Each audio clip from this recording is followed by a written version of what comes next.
किसी लड़की की शादी करना हो तो लड़की के माता पिता को क्या देखना चाहिए? आप यही देखते ना, कितना कमाता है, कौन से जॉब में है, इसका पैकेज क्या है, आप यही देखते हैं। इसकी जाति कौन सी है, आप यही देखते हैं। इसके माता पिता कौन है, परिवार, फैमिली बैकग्राउंड क्या है। धोखे में आ जाओगे ये सब देखोगे तो।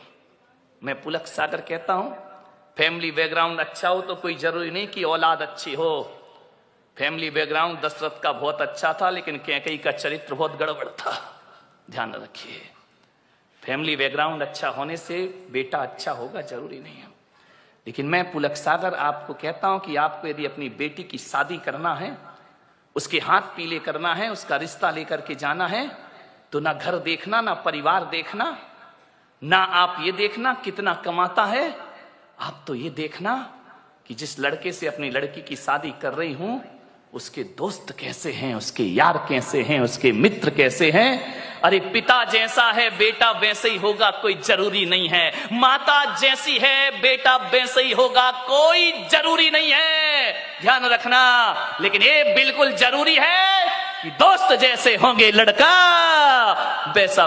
दोस्तों का बैकग्राउंड देखो, आप ये देखो किसके साथ उठता है, किसके साथ बैठता है, कहां जा। माँ बाप से छिपके काम करते हैं लड़के, माता पिता को पता नहीं चलता। और दोस्त सड़कों पे बाहर क्या करते हैं। किसी भी बेटी की शादी करो तो लड़के के दोस्तों के बारे में जानकारी जरूर लेना। यदि लड़का अच्छा होगा तो अच्छे लोगों की संगति में उठता बैठता होगा। वो लड़का यदि खराब होगा तो गलत लोगों की संगति में उठता बैठता। आदमी जैसे माँ बाप होते हैं वैसा नहीं होता, जैसे दोस्त होते हैं आदमी वैसा हुआ करता है। ध्यान रखिए। मान्यवर, एक सीख दी है मैंने आपको, इस पर कोई ध्यान नहीं देता है। आप बताइए ना, एक बेटा सही गलत किसकी वजह से होता है? बाप की वजह से, मां की वजह से नहीं मेरे भाई। एक शराबी बाप भी चाहता है कि मेरा बेटा शराब ना पिए। ध्यान रखना। एक जुआड़ी भी चाहता है कि मेरा बेटा जुआ ना खेले। और एक बेश्या भी चाहती है कि मेरी औलाद इस गंदगी में जीवन ना बिताए। ध्यान रखना।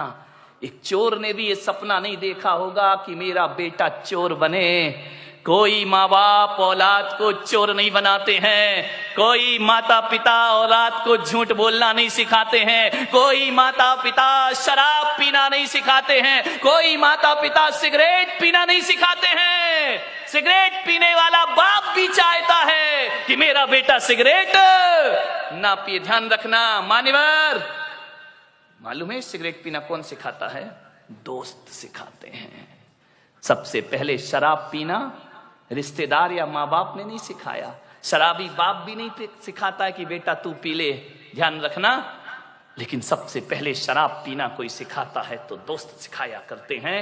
सबसे पहले हाथ में सिगरेट आई तो माँ बाप और भाई के द्वारा नहीं, एक दोस्त के द्वारा हमारे हाथ में सिगरेट आती है। एक दोस्त के द्वारा हमारे जीवन में गलत चीजें आती हैं। और जब आदमी का स्टेटस ऐसा बन गया है, सिगरेट नहीं पिए, शराब नहीं पिए, तो कहते अरे कहां पिछड़ा हुआ आदमी, दुनिया चांद पे पहुंच गई, तू अगरबत्ती में लटका है। ध्यान रखिए मान्यवर, ऐसे बहकाने वाले बहुत मिलेंगे जिंदगी में। मान्यवर, मैं तो कहता हूं यदि बिगाड़ने वाले दोस्तों से तो बिना दोस्त की जिंदगी गुजार लो, वो अच्छी हुआ करती है। लेकिन ऐसे दोस्तों की संगति ना करो जो हमारी जिंदगी को बर्बाद करके रख दिया करते हो। मान्य आप सोचिए, जीवन में संगति का बहुत असर पड़ता है। एक पानी की बूंद जो आकाश से गिरती है, और यदि वही पानी की बूंद किसी नीम के पेड़ में चली जाए तो उसका स्वाद कैसा हो जाता है मेरे भाई? बताइए।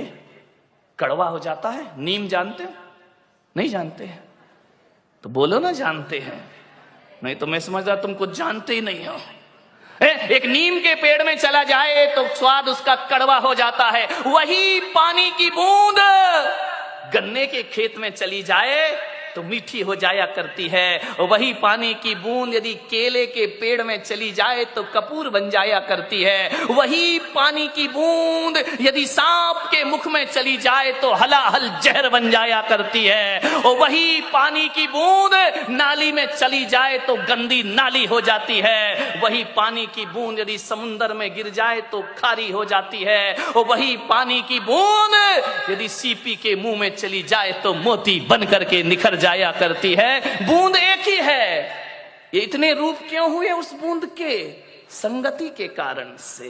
किसकी संगति करी उसने? मोती बना सीप की संगति से और जहर बना सांप की संगति से। ध्यान रखें।